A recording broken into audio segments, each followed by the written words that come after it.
Assalamualaikum warahmatullahi wabarakatuh. Saya Fairuz Yosi Ataya dengan NIM 252131042 akan mengerjakan UTS mata kuliah Ulumul Quran yang diampu oleh Bapak Ahmadi. Di sini saya akan menjelaskan 3 surah, yaitu yang pertama surat Al-Baqarah ayat 26, kemudian surat Al-Baqarah ayat 260, kemudian yang ketiga adalah surat Al-Imran ayat 7. Sebelumnya saya dari Fakultas Syariah Program Studi Hukum Pidana Islam kelas 1B. Masuk materi yang pertama adalah penjelasan mengenai surat Al-Baqarah ayat 26. Sebelumnya saya akan membacakan surat Al-Baqarah ayat 26 terlebih dahulu.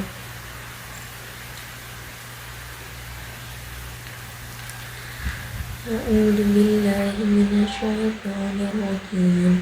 Bismillahirrahmanirrahim. Innallaha la yastahi an yadriba mathalan ma ba'udatan fama fawqaha fa ammal ladina amanu faya'lamuna annahu al-haqqu mir rabbihim wa ammal ladina kafaru fayaquluna mada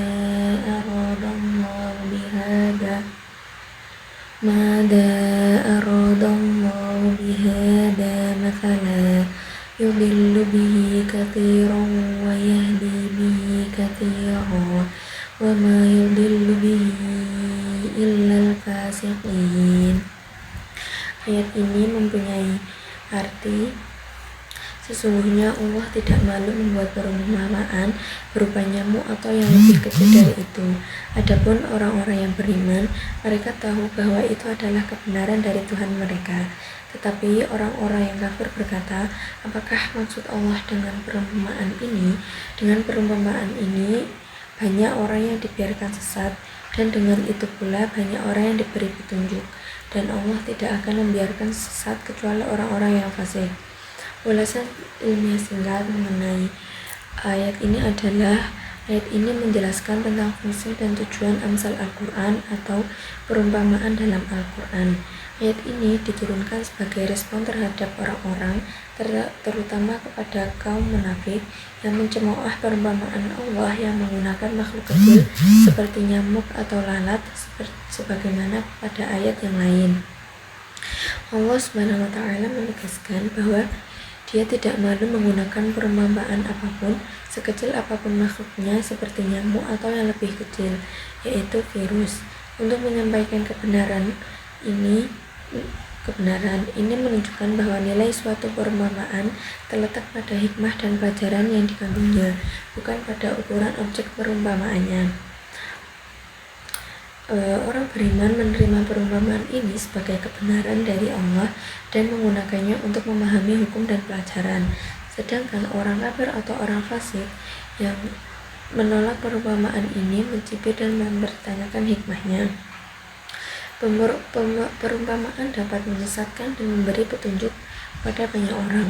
Al-Quran menyesatkan orang-orang yang memang sudah memilih untuk fasik atau melanggar janji dan memutus silaturahim sebagaimana yang dijelaskan oleh ayat berikutnya, karena mereka menggunakan ayat tersebut sebagai alasan untuk menolak kebenaran, bukan mencari hidayah.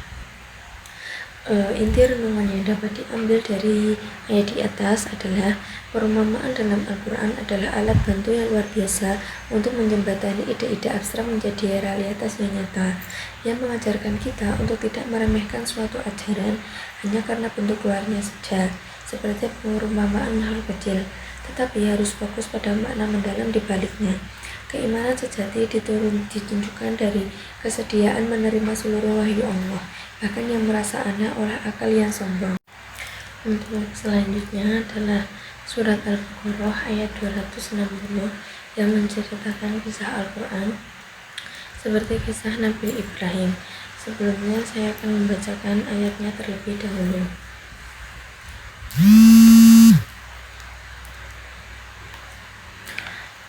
A'udzu billahi minasyaitonir rajim. Bismillahirrahmanirrahim. Mathalul ladina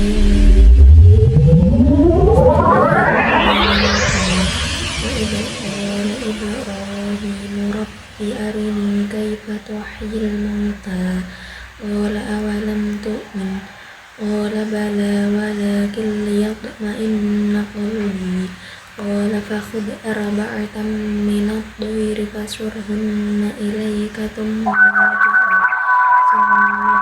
على كل جبل منهن جزءا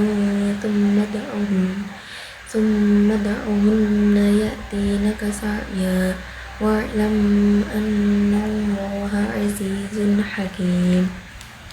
Terjemahan dari ayat tersebut adalah, dan ingatlah ketika Nabi Ibrahim berkata, "Ya Tuhanku, perlihatkanlah kepadaku bagaimana engkau menghidupkan orang mati."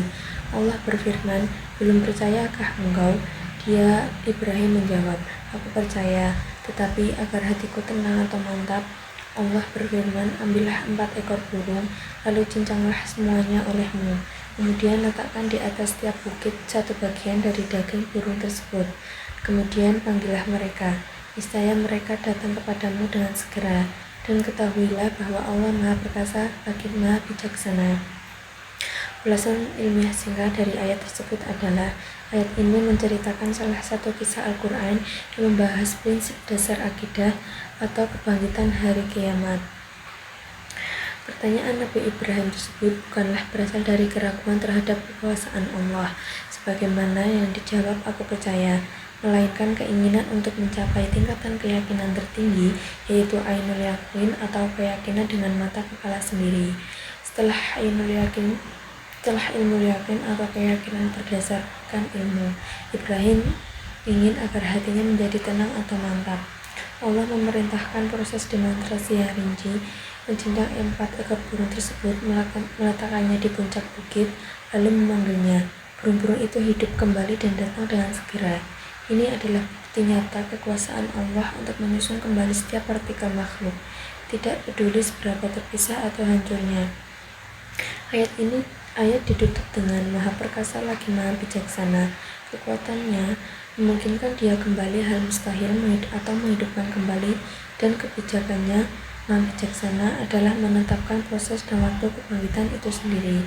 Inti renungan yang dapat diambil dari ayat di atas adalah, kisah ini mengajarkan bahwa akidah atau kepercayaan tidak cukup hanya dipahami oleh akal, tetapi harus meresap hingga menenangkan hati. Setiap muslim dianjurkan untuk terus mencari bukti dan merenungkan keagungan Allah agar imannya semakin mantap. Jika Nabi Ibrahim atau Khalilullah kekasih Allah saja mencari ketenangan hati, maka kita pun harus berupaya keras untuk mencapai keyakinan yang teguh. Untuk materi selanjutnya adalah surat Al-Imran ayat 7 yang berisi mengenai muhkam dan mutasyabih. Sebelumnya saya akan membacakan ayatnya terlebih dahulu.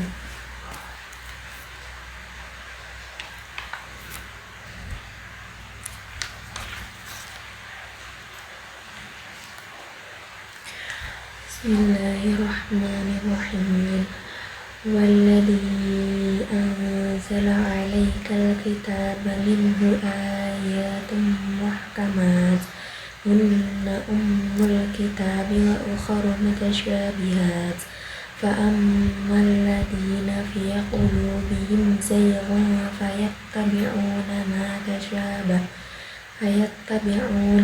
tashabaha minhu ibtigha'al fitnati wa ibtigha'a ta'wilih wa ma ya'lamu ta'wilahu illa Allah warrasikhuna fil ilmi yaquluna amanna bihi kullum min 'indi rabbina wa ma yadhakkaru illa ulul albab. Ayat ini mempunyai terjemahan, Dialah yang menurunkan kitab atau Al-Quran kepadamu Nabi Muhammad. Di antaranya ada ayat yang muhkamat atau jelas maknanya, itulah pokok kitab Al-Quran, dan yang lain mutasyabihat atau samar maknanya. Adapun orang-orang yang dalam hatinya condong pada kesesatan, mereka mengikuti yang mutasyabihat untuk menimbulkan fitnah dan mencari takwilnya, padahal tidak ada yang mengetahui takwilnya kecuali Allah. Dan orang-orang yang mendalam ilmunya berkata, kami beriman kepada Al-Quran, semuanya dari sisi Tuhan kami. Tidak ada orang yang dapat mengambil pelajaran kecuali orang-orang yang berakal, sehat atau ulul albab. Ulasan ilmiah singkat mengenai ayat di atas adalah ayat ini menetapkan metodologi dasar dalam memahami Al-Quran dengan membagi isinya menjadi dua kategori.